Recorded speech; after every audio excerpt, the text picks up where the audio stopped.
नमस्कार। Learn today में आपका स्वागत है। आज हम जानेंगे यूनाइटेड नेशंस ऑर्गेनाइजेशन के बारे में।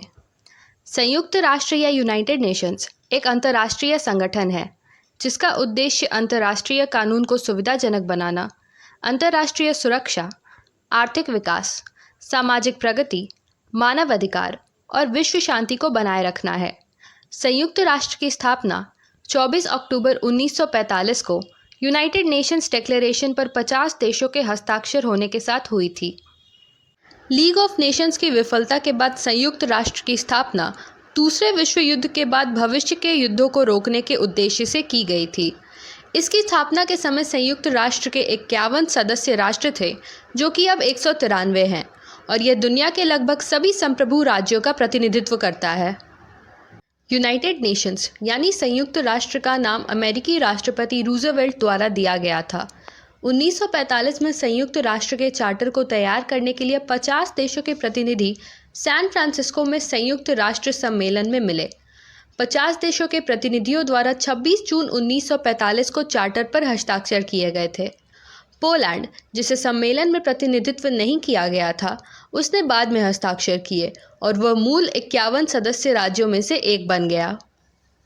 यूनाइटेड नेशंस आधिकारिक रूप से 24 अक्टूबर 1945 को अस्तित्व में आया, जब यूएन चार्टर को China, France, USSR, United kingdom, America और अधिकांश अन्य हस्ताक्षरकर्ताओं द्वारा मंजूर किया गया था। उसके बाद से प्रत्येक वर्ष 24 अक्टूबर को संयुक्त राष्ट्र दिवस मनाया जाता है। यूएन चार्टर के अनुसार संयुक्त राष्ट्र के उद्देश्य हैं अंतर्राष्ट्रीय शांति और सुरक्षा बनाए रखना, समानता और आत्मनिर्णय के सिद्धांत के आधार पर राष्ट्रों के बीच मैत्रीपूर्ण संबंध विकसित करना, आर्थिक, सामाजिक, सांस्कृतिक और मानवीय समस्याओं के समाधान में राज्यों द्वारा सहयोग को बढ़ावा देना, दुनिया के लोगों के लिए मानवाधिकारों और मौलिक स्वतंत्रता को बढ़ावा देना और आने वाली पीढ़ियों को युद्ध के संकट से बचाना इत्यादि। अपने कार्यों को करने के लिए संयुक्त राष्ट्र के 6 प्रमुख अंग हैं। पहला है द जनरल असेंबली या महासभा। जनरल असेंबली संयुक्त राष्ट्र का सबसे बड़ा अंग है। संयुक्त राष्ट्र के सभी सदस्य महासभा के सदस्य हैं। प्रत्येक राज्य 5 प्रतिनिधियों को भेज सकता है, लेकिन असेंबली में प्रत्येक राज्य सिर्फ 1 वोट का हकदार है। यह सुनिश्चित करता है कि सभी सदस्य राज्यों को समान दर्जा मिले। महासभा साल में एक बार 3 महीने के लिए मिलती है, लेकिन संकट के समय विशेष सत्र आयोजित किए जा सकते हैं।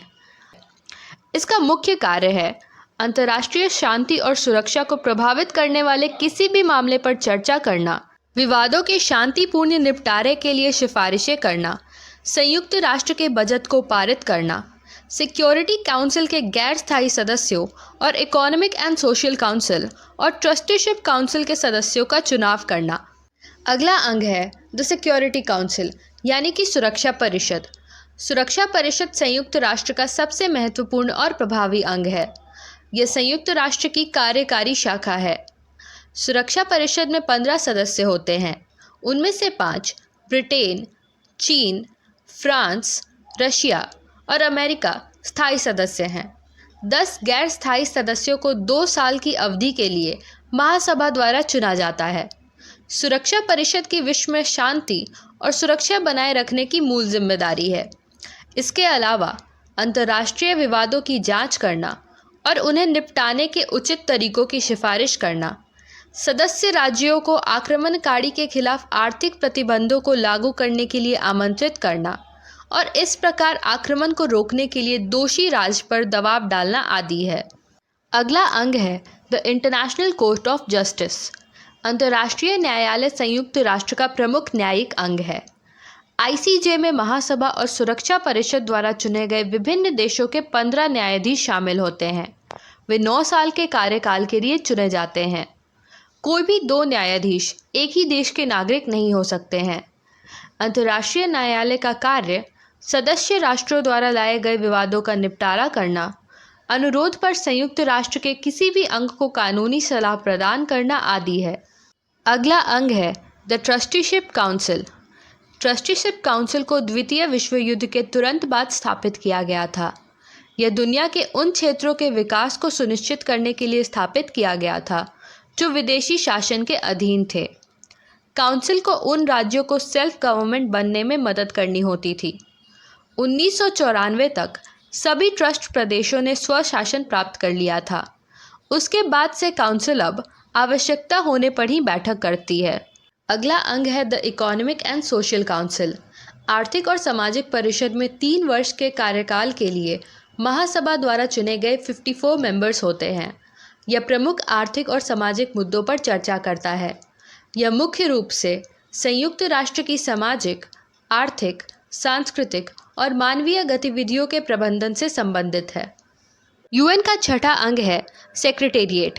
सेक्रेटेरिएट संयुक्त राष्ट्र का प्रमुख प्रशासनिक विभाग है। इसकी अध्यक्षता 5 साल के लिए सुरक्षा परिषद की सिफारिश पर महासभा द्वारा नियुक्त महासचिव द्वारा की जाती है। सचिवालय के कर्मचारियों की नियुक्ति महासचिव द्वारा की जाती है।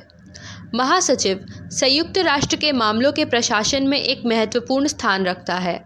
वह सम्मेलनों का आयोजन कराता है, शांति संचालन की निगरानी करता है, आर्थिक और सामाजिक रुझानों पर ड्राफ्ट रिपोर्ट करता है, मानव अधिकारों पर अध्ययन तैयार करता है, अंतर्राष्ट्रीय विवादों में मध्यस्थता करता है और बजट अनुमान तैयार करता है।